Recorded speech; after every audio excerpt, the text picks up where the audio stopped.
Hello and welcome to Dragnet Live from OTRGold.com. I'm your host, Austin Vach. Thank you for being here. If this is your first stream, we are here every Monday, Wednesday, and Friday at 9 a.m. Pacific, listening to one episode of Dragnet until we have listened to all 310 episodes currently available. Today we're listening to episode 108. The title is The Big Love. It originally aired July 5th, 1951. And the week this episode was broadcast, there's a few things happening. Let me pull this up. I'll read them to you. For the scientists, for the OTR fans that also are scientists and like physics, apparently the junction transistor was invented by William Shockley of Bell Labs. I have no idea what that is. I know what transistors are, like just like a one-line definition of what a transistor is. But if you know what a junction transistor is and why it's important, please leave a comment and tell me. And then, yeah, some interesting stuff happened later, but I'll tell you the next episode because a few days after this episode aired, some interesting stuff happened with our stance. The United States' stance with Germany, as well as Korea, having been involved in two conflicts with them at this time. Hello to Sam and 7B and AZ already in chat. Thanks for being here. Chat is open to all subscribers of the channel. So if you tune in a lot but you haven't subscribed yet, click subscribe and then say hi in the chat and tell us where you're tuning in from. We're super close to 6,000 subscribers. We've got 12 subscribers to go. So if you can help us reach that goal, please click that button and let's hit that milestone. All right. Sweet. With that, let me share my screen and get started with today's episode. Hello, Alfredo. Odd that the notification didn't come through. Maybe we'll see a few of our friends trickle in here in a little bit as they refresh the channel and see what's happening. But here we go. Episode 108, The Big Love. Ladies and gentlemen, this program is for you, not your children.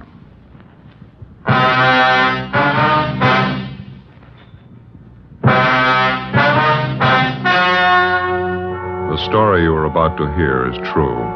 Only the names have been changed to protect the innocent.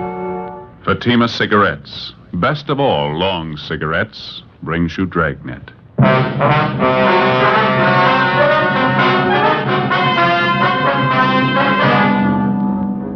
You're a detective sergeant.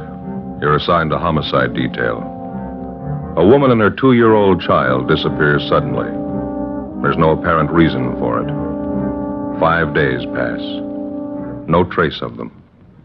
Your job? Find them. Webster's Dictionary. Definition of the word compare. Compare. Examine for purpose of discovering resemblance or difference. Now, let's compare Fatima with any other king-size cigarette. The resemblance. Fatimas are the same length as other king-size cigarettes, 85 millimeters. Fatima has the same circumference, 1 1/64 inches around. And Fatima filters the smoke exactly the same long distance as other king-size cigarettes. The difference. In Fatima, the difference is quality. You see, Fatima contains the finest domestic and Turkish tobaccos superbly blended to make Fatima extra mild. You get all the advantages of extra length plus Fatima quality, which no other king-size cigarette has. So compare Fatima yourself. Your first puff will tell you... Ah, that's different. Yes, in Fatima, the difference is quality. Buy Fatima. Best of all long cigarettes.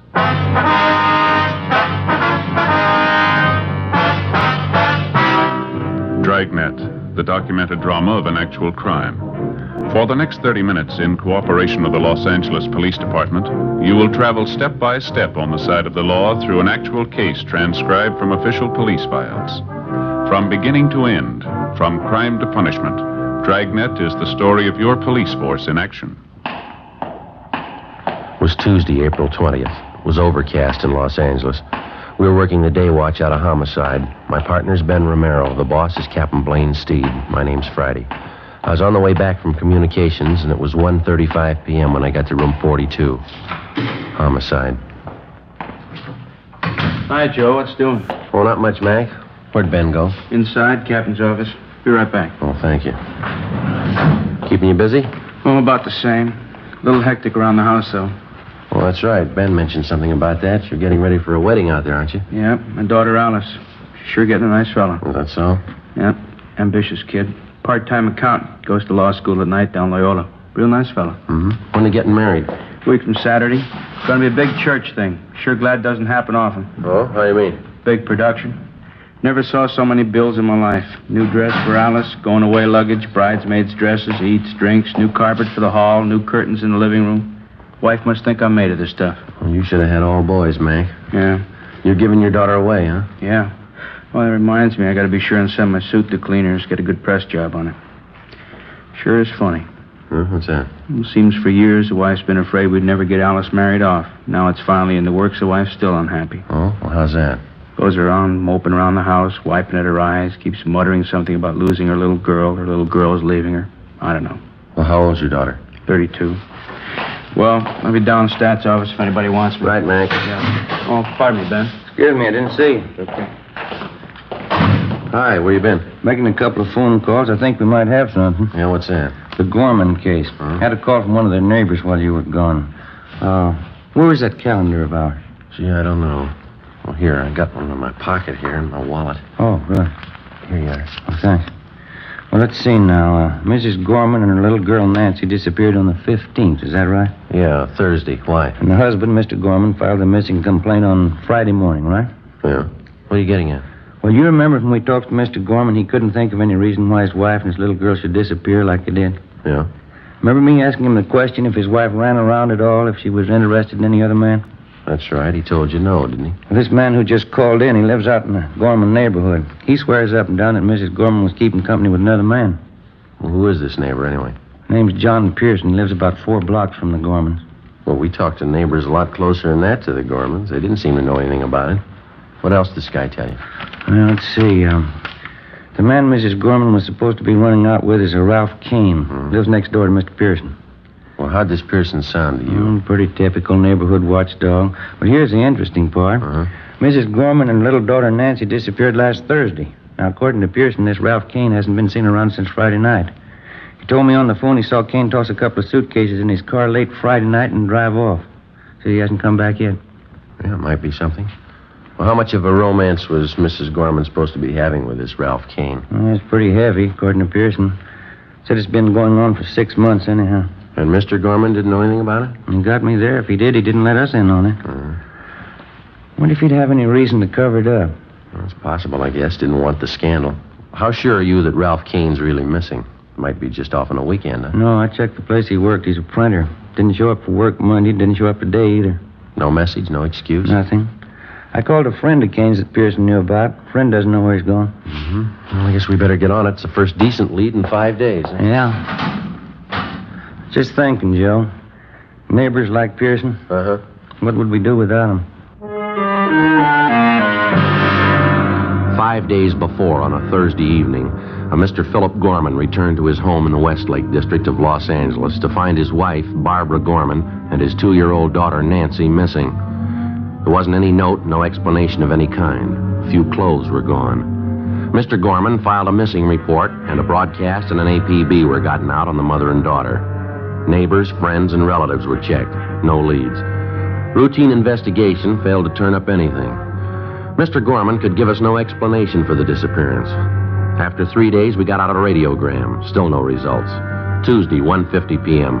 Ben and I got in the car and drove out to see John Pearson, who'd phoned in the information about Mrs. Gorman's supposed boyfriend, Ralph Kane. We found Pearson out on the back porch of his home, feeding some milk to a pair of house cats. I thought everybody knew that, Sergeant. Mrs. Gorman running around with that Ralph Kane. I'm no busybody. I wouldn't have mentioned it all if this hadn't happened. You say Kane had been seeing Mrs. Gorman for the last 6 months. Is that right, Mr. Pearson? About 6 months. That's how long I've seen it go on. And James, don't be such a hog. Let Fred have some of the milk, too. Greedy little devils. Do you know of anybody else in the neighborhood who's been aware of this, Mr. Pearson? I mean, Mrs. Gorman and this Ralph Kane? Well, I know for sure that Thelma White next door knows about it. She's mentioned it to me. Kane used to park with Mrs. Gorman near that vacant lot by Thelma's house. Those were the nights that Mr. Gorman was working late. Would you know if Mr. Gorman was aware of this, that his wife was running around with another man? I'm pretty sure he did, Sergeant. That's the strange part about it. Well, how do you know, sir? For George, the man who delivers the groceries, he just happened to mention it to me once. Mm-hmm. All right, James. Right, it's all gone. Now run off and play. Yes, George, the grocery man, he made a delivery to the Gormans once and heard them rowing about it. George said Mr. Gorman was very mad, talked divorce, all that sort of thing. Well, how about the Gorman's little girl, Mr. Pearson, little Nancy? Tragic, Sergeant. Such a sweet little thing. Mrs. Gorman kept her under an iron hand. Imagine, the little girl's only 2 years old. Mrs. Gorman was after her with a stick all the time. She's not much of a mother. Not the way I look at it, anyway. Well, what's your opinion of all this? Do you think that Ralph Kane has run off with Miss Gorman? Well, what else can you think? Two of them carry on for 6 months. Mrs. Gorman disappears Thursday. Mr. Kane leaves Friday night. What else can you think? This neighbor of yours, Thelma White, does she live in this house over here, over on the right? Yeah, that's right next door. You go over and talk to her. She's home now. Thelma will tell you the same thing I did. All right, sir. Thank you very much. Not at all, Sergeant. Just one thing I can't understand about Mrs. Gorman's little girl, little Nancy. Can't quite understand why she's gone. Doesn't seem to fit somehow. How do you mean? If you're going to run off with a man, you don't take your family along. 2:15 p.m. We went next door and talked with a neighbor, Thelma White. She told us the same story as Pearson. From the two of them, we got the description. DMV furnished us with the license number of Ralph Kane's car. We checked further with Kane's friends, relatives, and his landlady. No one had seen or heard from him since late Friday. We searched the duplex where he lived. No leads. We went back to the office and checked Kane through R&I. He had one arrest for petty theft. We got out a broadcast and an APB on him. Well, that night, Ben and I drove out to see the husband and father of the missing woman and youngster, Philip Gorman. He was employed as a groundskeeper at one of the baseball parks in the city. Pretty fair turnout tonight, huh? Yeah. Weather's cleared up a little. Probably helped, huh? Where's the groundskeeper shack? Down at the end there? Yeah, you can't see it from here. It's just below the end of the bleachers there. Wow. You come out here very often? Not as often as I'd like to. It's down this way. Okay. Watch your step there, Joe. It's a mud puddle. Yeah, I see it. Sorry, you'll have to get back in the stands. You're not allowed down this end. How are you, Mr. Gorman? Friday and Romero. You remember that? Yeah, sure. I didn't recognize you for a minute. You got a few minutes, Mr. Gorman? We'd like to talk to you if we could. We're sure right now if you want. You found out something about the wife, little girl? No, sir, nothing definite. We've got a few questions we'd like to ask you. Well, that's fine with me. I got nothing to do for a couple more innings. What's it all about? Well, when we talked to you at your house the other day, Gorman, you remember me asking if you could think of any reason why your wife and your little girl should disappear like you did? Yeah, I remember. There was nothing I can think of, Sergeant. Well, do you recall us asking you if your wife might have been interested in some other man, somebody she might go off with? Yeah, I remember all that. I told you I didn't think that was it. Well, now, look, if you know something and you're not telling us because you don't want the scandal, you can forget that, Gorman, because whatever you tell us is in strict confidence, you know. I don't know what you mean, Sergeant. I told you everything I know. Well, we'll be honest with you, Gorman. We think you're trying to cover up. Well, that's not true. I don't have anything to cover up. We picked up some new information on your wife this afternoon. We hear she was pretty friendly with a man named Ralph Kane. Lives a few blocks from your house. We hear that you knew what was going on. You and your wife, Barbara, had a row. You talked divorce. How about it? Well, let's go inside the shack here, huh? Get away from some of this noise. Fine, sure.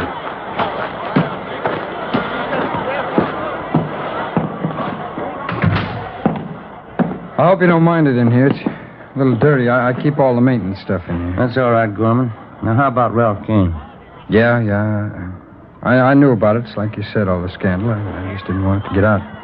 Well, look, if you're going to hold out on us, it's not going to help much to find your wife and little girl. Yeah, I know, Sergeant.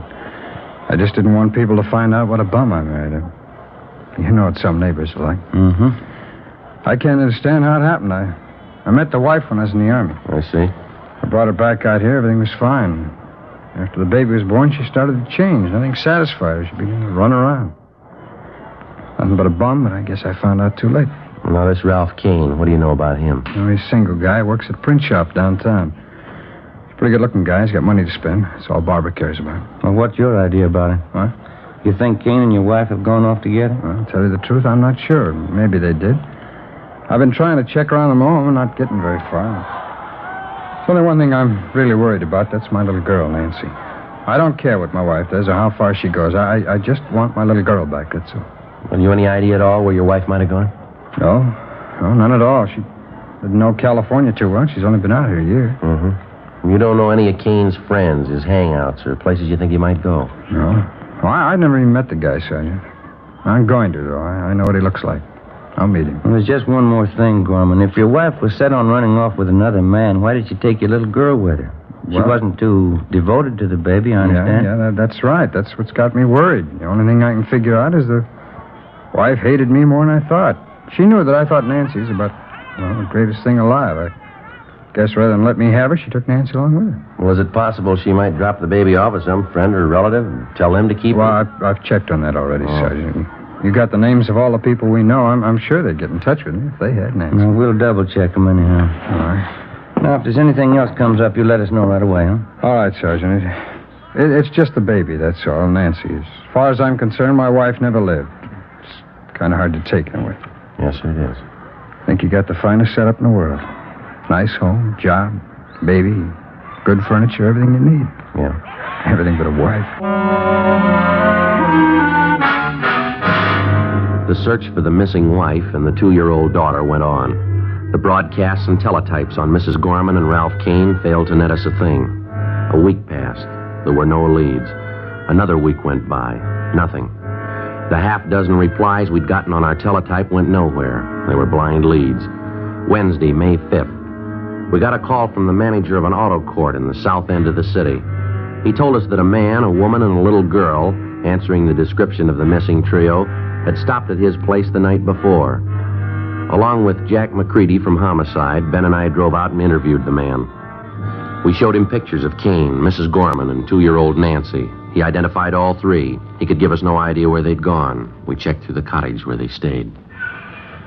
No, nothing. Just about as clean as you can get. A little something here. What's that? Look here. Kid's picture book.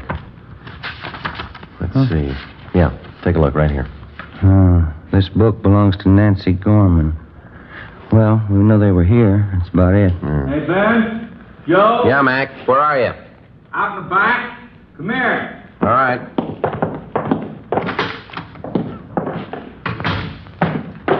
What have you got? Come here, have a look.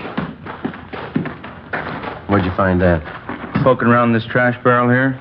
Looks like part of a little girl's dress, huh? Yeah, there's not much there. Did you find the rest of it? Well, that's all there is, just that little collar.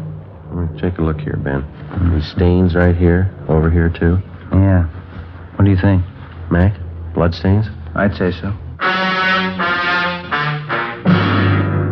We drove back to the office to the crime lab and had Lee Jones run the stains on the dress. He ran a benzodine test and then a biological precipitant. The stains were made by human blood. Well, it still didn't put us any closer to the missing child or her mother. The search went on. We redoubled our efforts. No luck. Another 10 days passed. We had a few more responses to our all-points bulletin, but none of them panned out. On May 16th, we got 2 more leads to check out. They went nowhere. We got back to the office a little after 6 p.m. Better call Mr. Gorman after we check in, huh?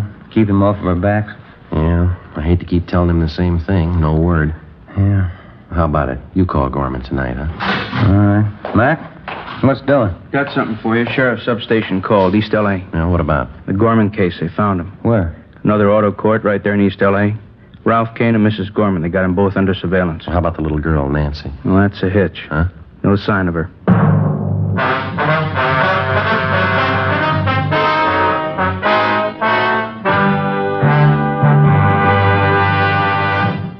You are listening to Dragnet, authentic cases from official files. Now, let's look at our Fatima files. Listed under H. Hardwick. Cedric Hardwick, distinguished actor. He says, I find Fatima a very pleasing cigarette. It has a distinctly better flavor. K. Kelly. Nancy Kelly, star of the Broadway hit Season in the Sun. She says, Between scenes and after the show, I like to relax in my dressing room and light up a Fatima. They have a really different flavor. And what's important to me, they're extra mild. listed under L. Lovett. Vice Admiral Leland P. Lovett, United States Navy, retired. He says, I smoked Fatimas when I was a midshipman. I still do, because they have a better flavor and aroma. Fatima is easily the best of all long cigarettes. Friends, our files show Fatima sales are going up. Up every day. The reason for Fatima's ever-increasing popularity can be summed up in 2 words. Fatima quality. Yes, Fatima gives you all the advantages of extra length, plus Fatima quality, which no other king-size cigarette has. So if you smoke a king-size cigarette, compare Fatima. You'll find they now cost the same, but your first puff will tell you. Ah, that's different. Because in Fatima, the difference is quality. Buy Fatima.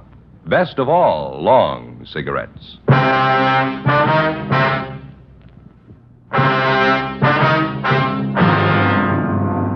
Saturday, May 16th, 9 p.m. Along with Levinson and McCready from Homicide, Ben and I drove out to the sheriff's substation in the east end of the city. One of the deputy sheriffs directed us to the motor court where Mrs. Barbara Gorman and Ralph Kane were under surveillance. We found the 2 of them in one of the rear cottages. There was no trace of 2-year-old Nancy Gorman. Levinson and McCready took Ralph Kane out to the car to interrogate him. Ben and I remained in the cottage with Mrs. Gorman. She was a tall blonde, thin-faced and nervous. She spoke with a decided accent. We questioned her for more than 2 hours. We got nowhere.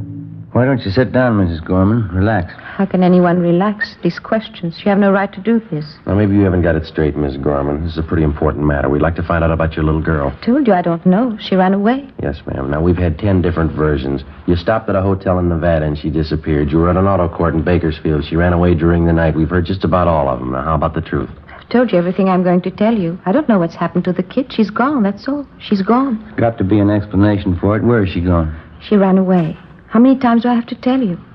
I left with Raph. We went out of the city. After a few days, Nancy got lonesome. She wanted to see her father. We were asleep one night, and she ran away. That's all there is to it. It's simple. Why can't you understand? Well, you're going to have to do better than that, Miss Gorman. Now, how about the truth? What happened? You can't keep me here all night. Where's Raph? I want Raph. Why'd you take the child with you in the first place, Miss Gorman? It's pretty obvious that you didn't want her. Did Kane want you to take her along? Oh, no. He wanted me to leave her. Just he and I. That's all he wanted. Should have left her there, all this trouble, questions. There's an easy remedy, ma'am. What'd you really do with the little girl? She wandered off. It's the truth. We didn't know it. She wandered off. We couldn't help it. How about the little dress we found in that auto court with stains on it? Same questions. You always ask the same questions. What about the dress, ma'am? Do I always have to repeat? I told you. Raph got his hand. He was shaving. It was just an old dress, a rag. Raph bandaged his hand with it. Well, you usually wear bandages a while, don't you? You don't just throw them away. It was only a scratch. He didn't need the rag very long. Quite a few stains on the dress, ma'am. Must have been more than just a scratch. No, it was just a scratch. Can't you believe anything I say? No, not so far. Please. Can't I go outside for a few minutes? I have a headache. It's so hot in here. All right, Miss Gorman. Go ahead, man. Yeah, thanks.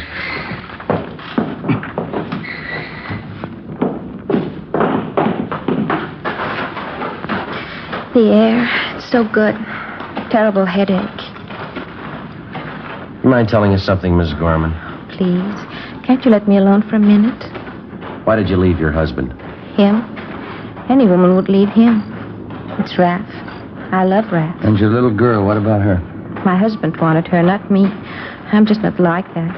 I didn't want her in the first place. It was a mistake. Terrible mistake. Is that why you got rid of her? What? Now, it's pretty obvious by this time, ma'am. When you left your husband, you took your little girl along for spite. Kane didn't want her. You found out you didn't either, so you got rid of her. Now, is that it? I didn't say that. You're putting words in my mouth. I didn't say that at all. Joe, Ben? Yeah, Mac, over here. Kane's given us half the story. Shouldn't be too hard to get the rest. It's a lie. There's no story to tell. If Nancy ran away, that's all we know. Mac? Kane says they tried some kind of a death pact. He and Mrs. Gorman here got in a room and turned on the gas. He didn't tell you. He didn't tell you. Afraid so, ma'am. That's your boyfriend's story. What else, Mac? Well, as I say, Kane and Mrs. Gorman got in the room, agreed to end it all. They had a little girl with them in the room. Well, why was that? Kane says he doesn't know. Seemed to simplify things, having the kid with him. He tell you what happened? Yeah, they turned on the gas jets. No. Don't. Never mind. Miss Gorman? Never mind. You don't have to say it. You want to tell us about it? Miss Gorman? Yes. I'll tell you.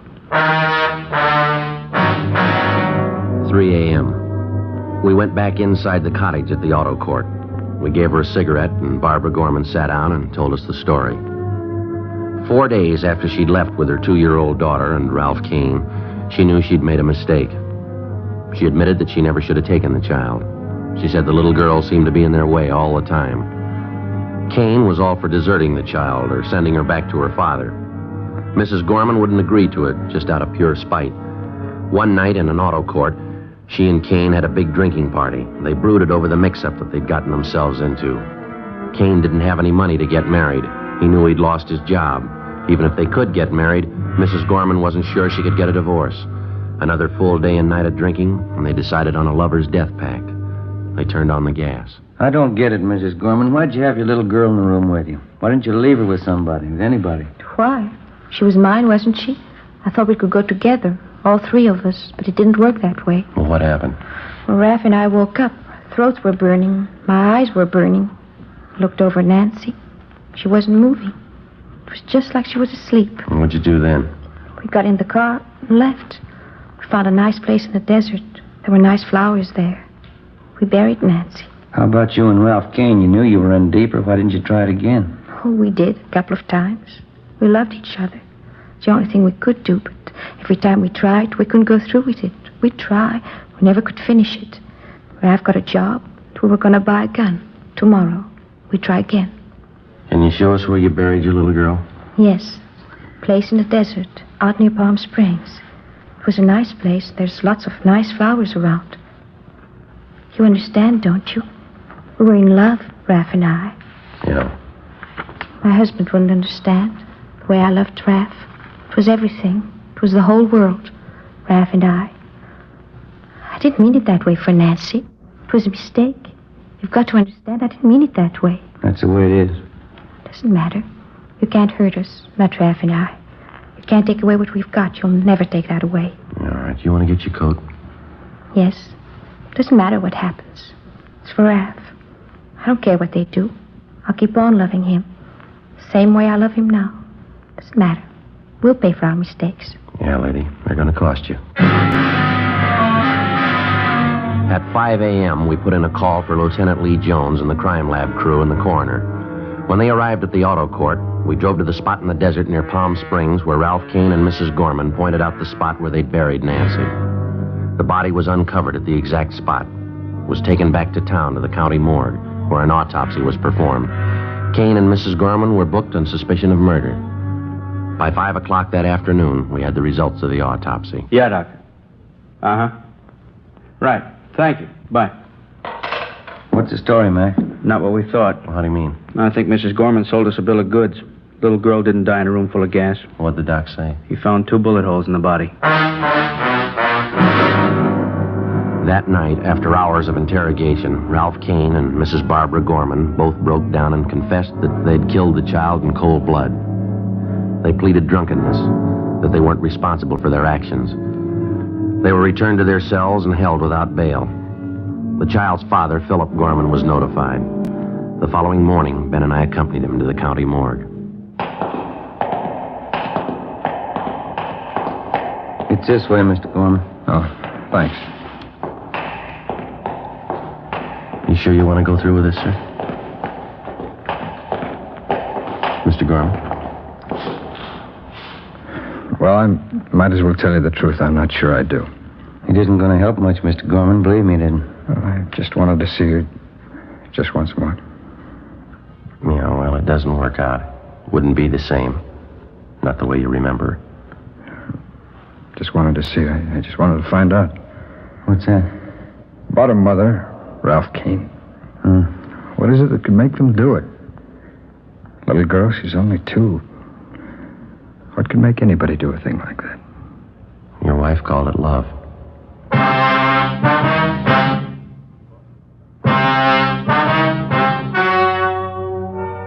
The story you have just heard was true. Only the names were changed to protect the innocent.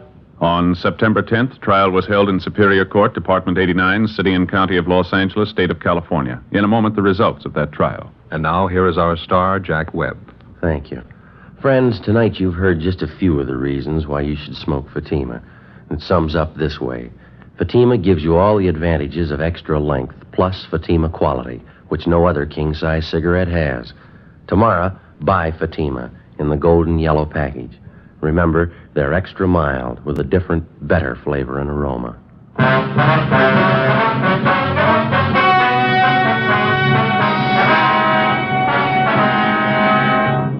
Mrs. Barbara Gorman and Ralph Donald Kane were tried and convicted in Superior Court of murder in the first degree. Mrs. Gorman was sentenced to life imprisonment. Kane received the death penalty. He was executed at the state penitentiary, San Quentin, California. Ladies and gentlemen, the Bill of Rights section of the United States Constitution protects our freedom. Today, that freedom is endangered by tyranny and aggression. Every American must help make our free government an example to all peoples by dedicating himself to a constant, active citizenship. Freedom needs you.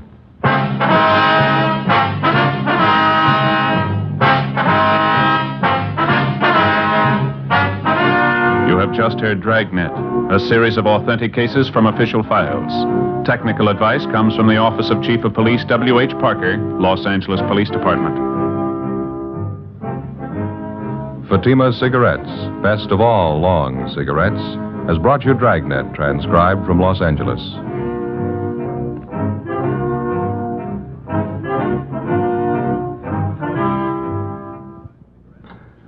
Stay tuned for Counter Spy, next over most NBC stations.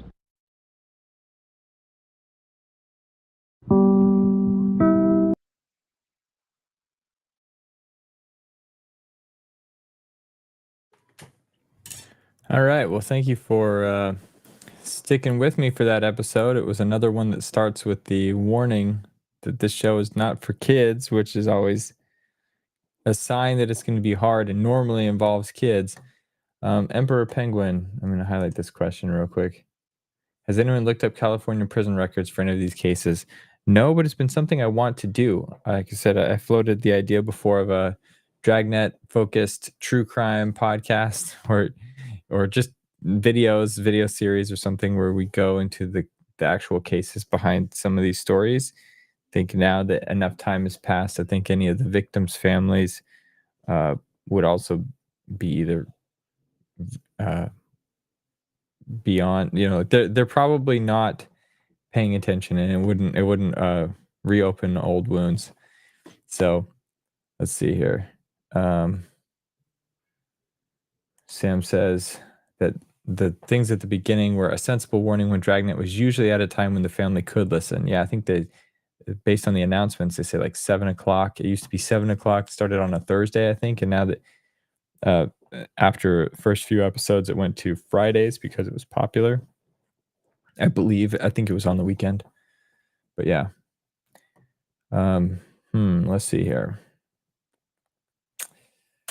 What else was I going to say? Oh, so the one silver lining in a lot of these episodes that are hard is it just, makes me reflect and be grateful for the stable family that I did have, the stable environment that I grew up in, because not everyone is as fortunate. So if you, like me, had a stable upbringing with, two parents that loved you, good friends, good neighbors, and we were able to kind of avoid some of the darkness that exists out there, count yourself lucky. And as I'm sure you are, just be that light to others and help other people that maybe aren't as fortunate to see some light and feel some of that light through you. Okay. That's the best I can do to buoy our spirits after that. Okay. Are we hosting a movie night tonight? Yes, we are at 6 o'clock. I need to record the intro for it this morning and then get the video uploaded, but we'll be watching The Lady from Shanghai. It's an Orson Welles movie, and it features starring him as well as Rita Hayworth, and they are they're actually married at the time of this movie, and I'll mention that in the intro. They're married at the time of this movie, but things were kind of breaking down at that period, and so some people think this was an attempt by Orson Welles to strengthen that relationship, but it didn't. As we know from history, they eventually broke up anyway. But interesting factoid to know going into this movie that the two stars are married in real life. So check that one out. Join us tonight at 6 o'clock for that Classic Movie Night live stream. And with that, I will end today's stream. Wish you all a happy Friday and hope to see you tonight. Talk to you later. See you later.